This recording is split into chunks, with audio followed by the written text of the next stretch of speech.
Hi everybody, my name is Yi Xian, and today I'll be doing my virtual presentation on the topic of Information Communication Technology, in short ICT. My discussion question is, would the bring your own device or one laptop per child approach bridge the digital divide? First of all, let's do a simple recap on what is digital divide. Digital divide refers to the divergence between individuals and communities that have easy access to infocom technology such as the internet and those who don't have. This is mainly caused by three reasons. First, people can't get access to the internet as they cannot afford it.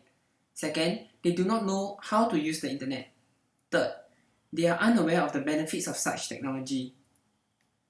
Usually, these three reasons are somewhat determined by individuals' income level, education, ethnicity, gender, and the geographical locations of the communities. Here is a comparison of the world city-to-city internet connections in 2007 and 2011, done by Chris Harrison. As we can see, there has been a global increase in the use of internet over the short span of 4 years.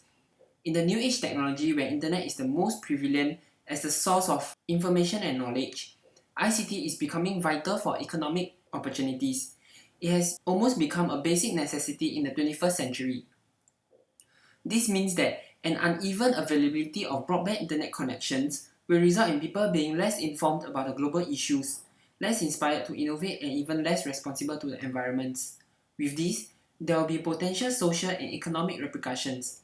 So who are these people who do not have easy access to such technology? Judging based on the diagrams shown here, we may think that this underprivileged group of people is quite insignificant. If we ever think so, we are wrong. This diagram reflects the world connection density. Every dot refers to the internet usage detected within the region. Apparently, we can see that many parts of the world are not accessing internet. These are portrayed as the dark areas in the diagram. Shockingly, a research done in 2011 also shows that almost 70% of the world population is technologically excluded. This equates to about 5 billion of the world population, and the figure hasn't improved much ever since. As a result, in the attempt to create equal learning opportunities through the availability of broadband internet connections, more and more enterprises have resolved to the bring your own devices approach. This permits employees to bring their mobile devices to their workplace and to use those devices to access privileged company information and applications. Similar practice is also applied to students in the educational setting, in which students are encouraged to use personally owned devices to research, learn, or do assignments. Well, the advantage of this is that it creates a better condition for learning. Employees and students are able to learn and work at their own pace. There will be equal learning opportunities as everybody has the same access to the internet where information and knowledge resides. Secondly, it is cost saving for the company. A survey done by Cisco in 2013 shows that in general, 90% of the employees own a device that can connect to the internet and the company doesn't have to pay for it. By employing this approach, the enterprise no longer need to spend costs in purchasing computers and invest in maintenance. All these costs are shifted to the employees as they take charge of their own devices.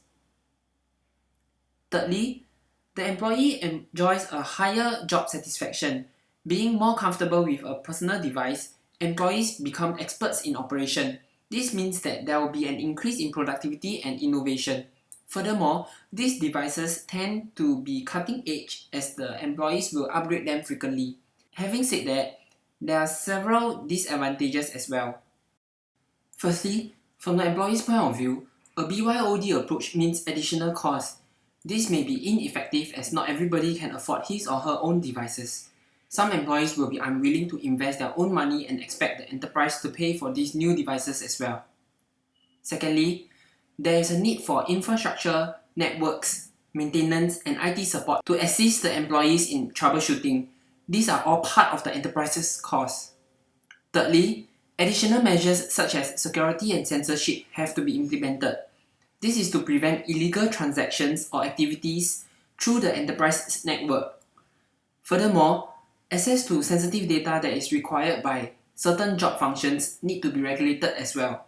In these roles, The IT team needs complete control of the employee's personal devices and applications installed in them, which may conflict with users' privacy.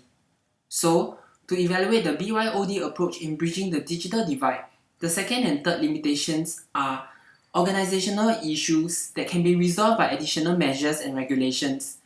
The first problem is the main obstacle in determining effectiveness of the approach. Unless every employee has money to buy their own devices or is issued a new device by the company, the approach is literally ineffective as the users cannot even connect to the internet at all.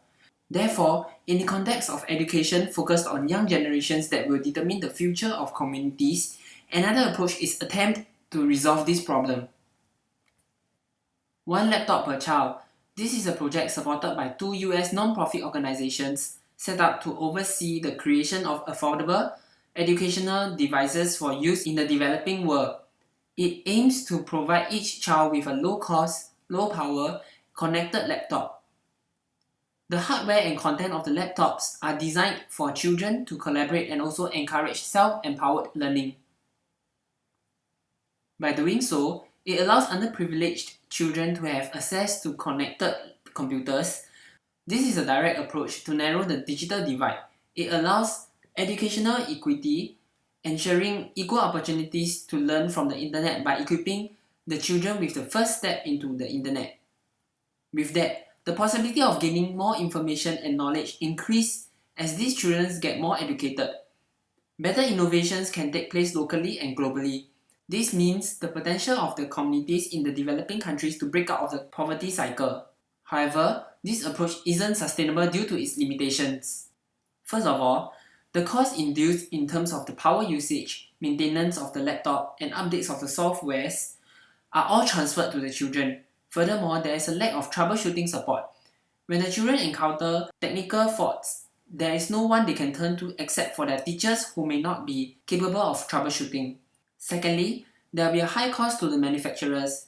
In a tech talk by Elif Molinari, he calculated that it costs about 145 trillion to provide laptops to 30% of the technologically excluded populations, which are the youth, assuming that each unit is sold at $100. This is a humongous amount of money that no nation is capable of sponsoring.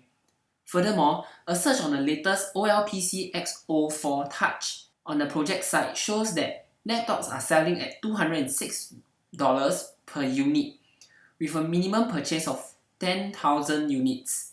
This simply means that the manufacturer's cost is probably halved, but it is still very costly, and the schools may not even afford, given that the price is double as well.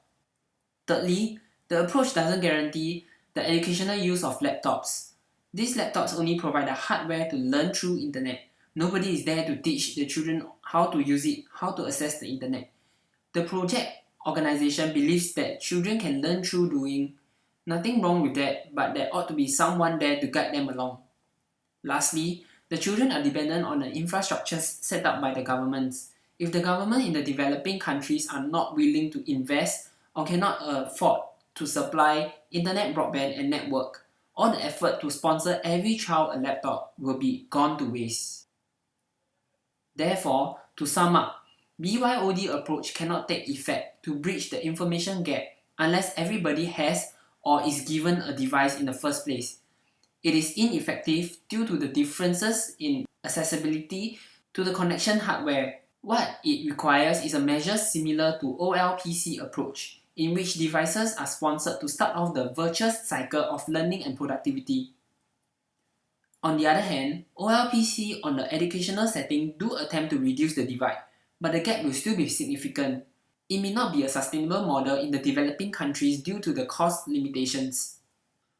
Both approaches require strong support from the respective governments and organizations. In the context of Singapore, the IDA, Infocom Development Authority of Singapore, implemented PC Bundle Scheme as an attempt to bridge digital divide in Singapore. New computer with free software and 3 years of free subscription to broadband services are subsidized for enterprise in the corporate sector. In the educational setting, NTU is a good example.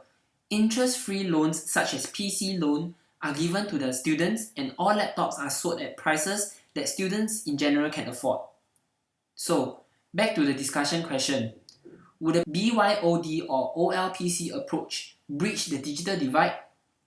BYOD and OLPC will only be able to narrow the digital divide if the players of the ecosystem, such as the governments, corporations, and school personnel, have their visions aligned. The attempt to bridge the digital divide is a long battle, and they must be willing to work together for the betterment of the society and not be compromised by the cost and effort required. These are my references, and thank you very much for your attention.